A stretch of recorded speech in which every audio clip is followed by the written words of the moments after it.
ভাই আমার আকীদায় দোষ থাকলে চিঠি লিখে একটু আমারে জানিয়ে দিন।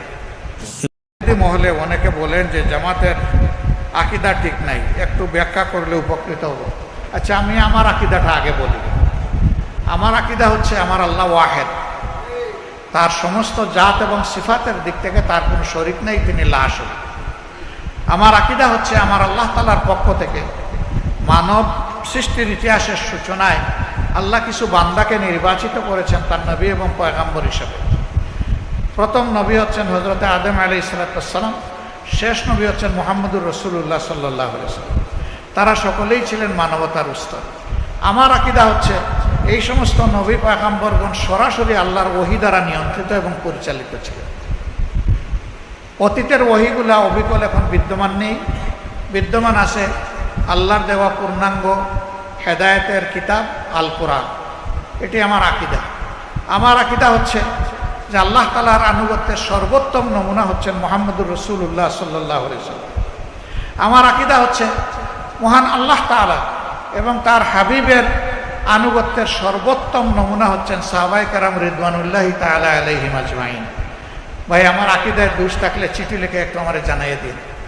এবং তিনি চ্যালেঞ্জ করলেন, চ্যালেঞ্জ গ্রহণ করার মতো কেউ আছেন? আমার জানা মতো আমাদের সহকর্মীদের আকীদা এটাই। রিসেন্টলি এরকম একটা দিনী সংগঠনের সাথে বসেছিলাম, তো তারা একটু বিনয়ের সাথেই বললেন যে এই সমস্ত বিষয়ে টুকটাক একটু কথাবার্তা আছে। তো যখন বললাম, বলে যে এগুলো তো আমরাও জানি না। আমি বললাম, ভাই আপনারা জানবেন কিভাবে? আমাদেরকে আপনাদেরকে তো একসাথে বসতে দেওয়া হয়নি রে ভাই।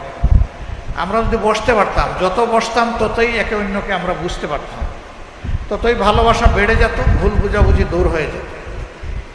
আমাদের এই বসা ভালোবাসা যত বাড়বে ইনশাআল্লাহ দিনের ক্ষেত্রে কোনো ভুল বুঝাবুঝি থাকবে না। তাই একজন আবেগের আতিশয্যে বলে ফেললো, তাইলে আগামী 8 তারিখের মহাসমাবেশে এই কথাগুলো বলে দেন। আমি বললাম, না, এটা মহাসমাবেশের সাবজেক্ট না।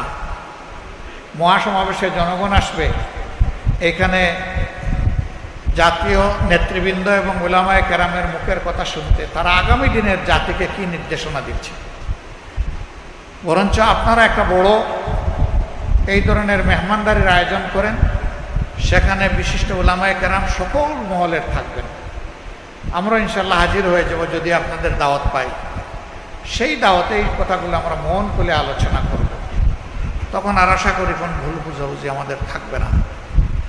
আমরা আমাদের আকীদা সম্পর্কে আলহামদুলিল্লাহ আস্থাশীল যে আমাদের আকীদা আল্লাহ তাআলার মেহেরবানিতে আল্লাহ যেমনটা চান তেমনই।